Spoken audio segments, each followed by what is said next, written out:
Bonjour, nous avons produit cette vidéo afin d'aider les infirmiers et infirmières à mieux gérer les médicaments narcotiques contrôlés et ainsi respecter leurs obligations professionnelles y étant reliées. Par le fait même, cela nous permettra de se conformer aux exigences requises par Agrément Canada. Aujourd'hui, nous verrons les bonnes pratiques entourant la gestion des médicaments narcotiques contrôlés. Les objectifs de la présentation sont de connaître à quel endroit trouver et disposer des médicaments narcotiques contrôlés dans la salle de médicaments, savoir comment gérer, compléter les feuilles de transaction, savoir comment effectuer une perte, mieux comprendre la gestion des retours, comment gérer une divergence sur un cabinet de médicaments automatisé, comment gérer la médication provenant de la maison.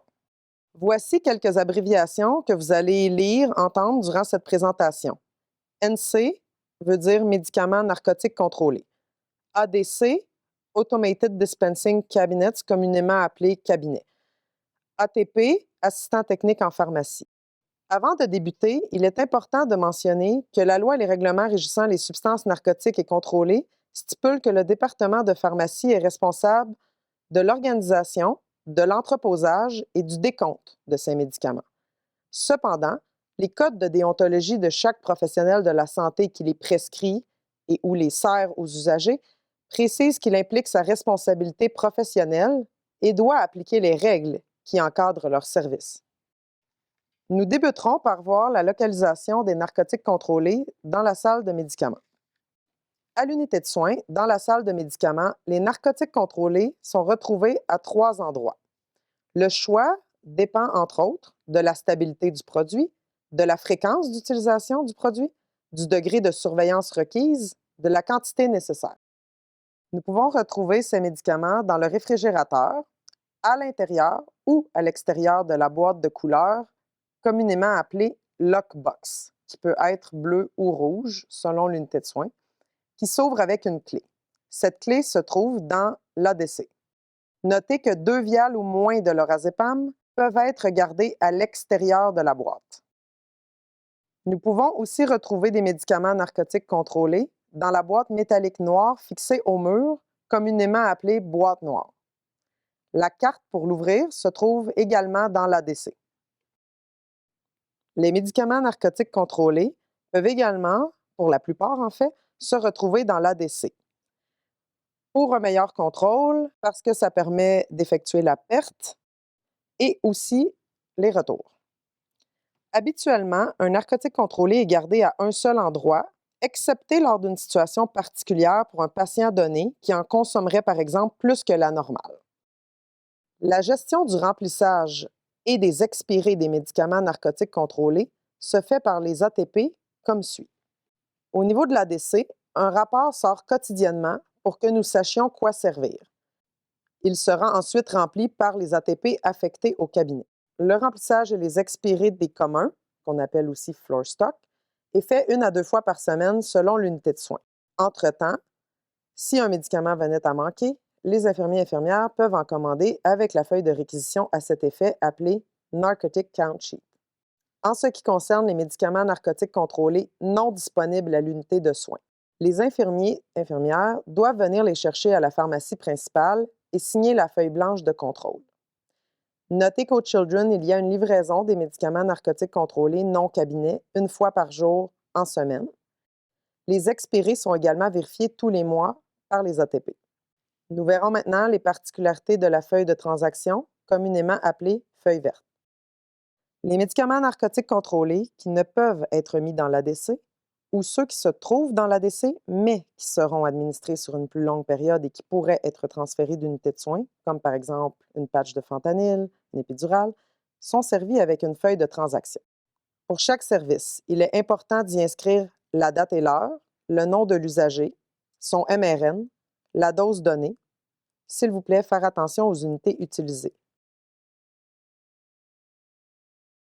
La balance restante et ne pas oublier de signer. Si la dose n'a pas tout été administrée ou qu'il reste du médicament dans l'ampoule, par exemple, il faut effectuer une perte avec un témoin qui devra aussi signer la feuille. Lorsque l'utilisation de la feuille verte est terminée, le patient a quitté, il est décédé, il ne reste plus de médicaments ou autre situation, il faut remplir la boîte de la balance finale où un décompte doit être fait. Si ce qui reste physiquement et la balance de la feuille ne correspondent pas, il faut régler le problème sur le champ. Les assistants infirmiers-chefs ou un super utilisateur devraient alors être impliqués le jour même. Une fois finalisé, plusieurs choix s'offrent à vous pour retourner la feuille verte à la pharmacie, soit par le système de tube pneumatique, via le contenant de retour sur le dessus de l'ADC ou la boîte noire s'il reste de la médication. Un ATP de la pharmacie passe une fois par semaine pour vider les boîtes noires de chaque bloc. Nous nous attarderons maintenant à comment effectuer la perte des médicaments narcotiques contrôlés. La bonne gestion des pertes des médicaments narcotiques contrôlés est très importante. Elle doit se faire en même temps que la préparation de la dose ou rapidement au retour de l'administration de la dose selon la situation. Elle nécessite un témoin. Voici les différentes situations pouvant se présenter à vous. Pour les liquides, la portion qui doit être jetée doit être mise dans le contenant à déchets biomédicaux qui se trouve dans la salle de médicaments. Ne pas jeter dans l'évier par souci environnemental. Pour les solides, comme les comprimés ainsi que les patchs de fentanyl, par exemple, ils doivent être mis également dans le contenant à déchets biomédicaux. Pour un médicament narcotique contrôlé pris dans l'ADC, le retour sera fait dans la boîte de retour se trouvant à l'intérieur de l'ADC. Si pour quelconque raison, vous ne pouvez accéder à cette boîte ou que l'item est trop volumineux, s'il vous plaît, écrire sur la feuille de transaction ou de décompte où vous avez mis ce produit, par exemple dans la boîte noire, ou le retourner à la pharmacie en personne. Attention, vous ne pouvez pas remettre dans l'ADC un produit en inventaire par vous-même. Toute fiole multidose, comme par exemple le lorazépam, ne devrait pas servir plus d'une fois et une perte doit être effectuée à chaque fois. Attention, le petit tiroir en haut à droite de l'ADC ne doit pas servir à entreposer des pertes. Discutons maintenant de la gestion des retours des médicaments narcotiques contrôlés, que ce soit parce qu'ils sont expirés ou que le patient n'en a plus besoin ou qu'il a obtenu son congé de l'unité. Tel que mentionné précédemment, les boîtes noires seront vidées une fois par semaine par un ATP de la pharmacie. L'ATP demandera à un infirmier ou une infirmière de l'unité de soins de l'assister en tant que témoin pour effectuer ce travail. Il faut recompter et s'assurer que le décompte de la feuille de transaction fonctionne. Entre-temps, les médicaments narcotiques contrôlés peuvent être descendus au guichet de la pharmacie principale entre 8 et 16 heures au besoin. Notez qu'il est très important de ne pas déposer des médicaments narcotiques contrôlés dans la boîte de retour qui se trouve sur le dessus de l'ADC ou celle dans le réfrigérateur puisqu'elles ne sont pas sous clé. Un autre point important dans la gestion des médicaments narcotiques contrôlés sur les unités de soins est la gestion des divergences, communément appelées discrepancies, sur les ADC. Nous nous apprêtons à voir la façon appropriée de les gérer. Si vous arrivez pour effectuer une transaction et que l'ADC vous dit que vous allez créer une divergence, vous pouvez procéder au service si c'est urgent. Sinon, il est préférable d'aller chercher un super utilisateur sur le champ. Du côté de la pharmacie, si un ATP vient pour remplir un médicament narcotique contrôlé et que l'ADC lui émet un avertissement de divergence, il suivra le même processus et attendra que la divergence soit réglée avant d'effectuer le remplissage, excepté si c'est une situation urgente. Les divergences doivent idéalement être gérées le jour même car cela facilite la recherche de l'explication. Chaque professionnel de la santé est responsable de l'exactitude de l'information qu'il documente lors de l'administration d'un médicament narcotique contrôlé. Nous allons maintenant aborder un autre sujet qui suscite plusieurs questionnements sur les unités de soins, la gestion des médicaments apportés du domicile.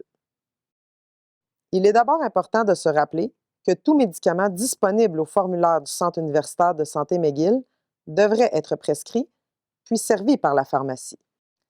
Idéalement, un médicament provenant du domicile du patient, non prescrit, devrait être retourné au domicile par un membre de la famille si cela est possible. Dans l'impossibilité de retourner la médication au domicile du patient, nous verrons comment la gérer à l'unité de soins. Si le médicament n'est pas prescrit et ne peut être retourné au domicile, il faut faire un décompte et inscrire dans une note au dossier le nom du médicament, la force, la forme pharmaceutique, la quantité et signer avec un témoin. Vous devrez mentionner que le produit sera gardé dans la boîte noire et y garder ces mêmes informations sur le produit. Il n'est pas nécessaire de compter à chaque changement de quart de travail. Dans la situation où un médicament appartenant au patient lui serait prescrit, l'infirmier ou l'infirmière en charge du patient doit amener la médication à la pharmacie pour qu'un décompte ait lieu et qu'on effectue le service avec une feuille de transaction afin que l'utilisation soit documentée. Cette pratique vise aussi à protéger le personnel qui administre ce médicament narcotique contrôlé. Je vous invite à vous référer à la politique et procédure Patient Home disponible sur l'intranet. En résumé, voici ce que vous devriez retenir de cette présentation. Chaque professionnel de la santé qui administre des médicaments narcotiques contrôlés est responsable de respecter ses obligations professionnelles par rapport à ces substances. Le remplissage et la gestion des expirés sont faits par le personnel de la pharmacie. La feuille de transaction doit être remplie de façon méthodique et le décompte doit balancer avec les administrations et ce qu'il reste physiquement. Les pertes nécessitent toujours un témoin et doivent être mises dans le contenant à déchets biomédicaux. Les retours doivent se faire via la boîte de retour dans l'ADC, la boîte noire ou directement à la pharmacie principale. Les divergences sur les ADC doivent être réglées le plus tôt possible, idéalement le jour même. Un médicament narcotique contrôlé appartenant au patient provenant de son domicile, non utilisé, doit être retourné à la maison ou rangé dans la boîte noire. S'il est prescrit, il doit être traité comme tout autre médicament narcotique contrôlé.